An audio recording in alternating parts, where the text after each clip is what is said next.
Hello friends, நம்ம இன்றைக்கி இந்த வீடியோவில் என்ன பார்க்க போகிறோம்னா மாசி பச்சையை பற்றி தான் பார்க்க போகிறோம். மாசி பச்சையை பற்றி ஒரு 4 பாயிண்ட் நான் எடுத்து வச்சுருக்கேன். அந்த 4 பாயிண்ட்டை தான் இங்கே பார்க்க.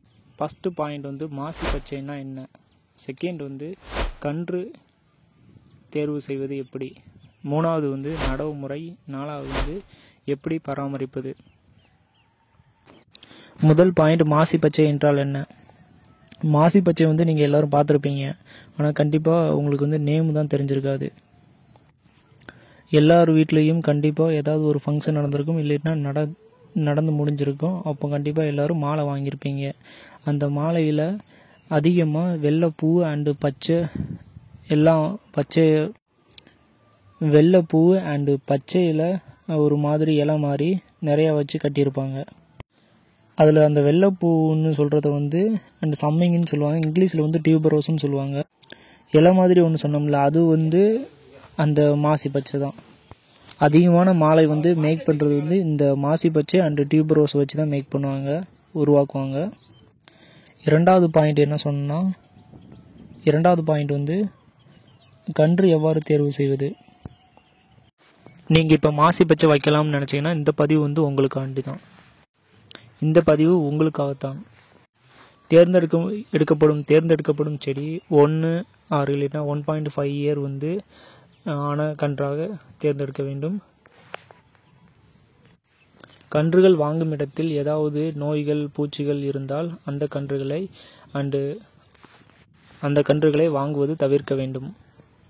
சில பேர் இந்த மாசி பச்சையை வேறு இல்லாமலே நட்டணும்னு சொல்லுவாங்க, சொன்னால் அப்படி வந்துடும் சொல்லுவாங்க. நம்ம வந்து புதுசாக வைக்க போகிறதுனால நமக்கு வந்து வேறு கண்டிப்பாக தேவை. அப்படி நீங்கள் வேறு இல்லாமல் தண்டு மட்டும் கொண்டு வந்து வச்சிங்கன்னா அது வந்து ஸ்லோ க்ரோத் வந்து உங்களுக்கு தெரியும், அது வந்து வேகமாக வளராது. அதனால் நீங்கள் தண்டு, அதாவது வேரும் தண்டும் சேர்ந்தே இருக்கணும். ஓகே, வேறு கம்பல்சரி இருக்கணும். வேறு இருந்தால் தான் அந்த மாசி பச்சை உடனே வரும், நல்லா வீரியமாக வரும். 1 மாதத்தில் நீங்கள் அறுவடை பண்ணுற அளவுக்கு வந்துடும். 1 மந்த்து 45 டேஸுக்குள்ளே வந்துடும். ஆனால் நீங்கள் தண்டு மட்டும் வாங்கி வச்சுருந்தீங்கன்னா அது கிட்டத்தட்ட 3 மாதம் ஆகும் நல்லா வளர்கிறதுக்கு. அதனால் நீங்கள் மேக்ஸிமம் புதுசாக ஒரு இடத்துல வைக்க போகிறீங்கன்னா கண்டிப்பாக நீங்கள் வேரோடு வாங்கி வைங்க, அதான் மிக சிறந்தது.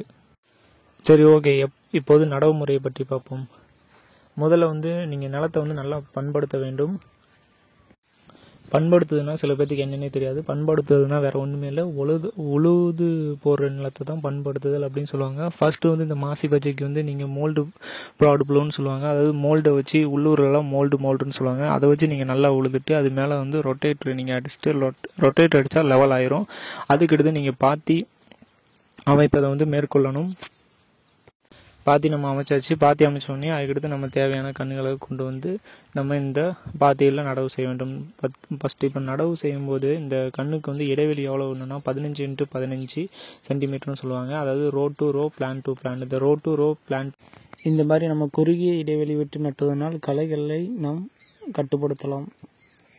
அதுவும் நடுவதற்கு முன்பு தண்ணி விட்டு நட வேண்டும். தண்ணி விட்டு பின்னாடியே நட வேண்டும், நல்லா ஈரப்பதமானவனையும். அதற்கடுத்து நடவு செய்த ஒரு 3ஆம் நாள் கழித்து உயிர் பாசனம்னு சொல்லுவாங்க, அந்த நீர் பாய்ச்ச வேண்டும். அதற்கடுத்து வாரத்துக்கு 2 முறை நீர் பாய்ச்சினால் போதுமானது. அதற்கடுத்து உங்கள் ஏரியாவில் எவ்வாறு மழை பெய்கிறதோ அதை பொறுத்தளவு நீர் பாசனம் போதுமானது. இதற்கு களை பராமரிப்பு அவ்வளோவா வராது. அதனால் நாம் இதை தைரியமாக செய்து மகசூல் பண்ணலாம். தேங்க்யூ.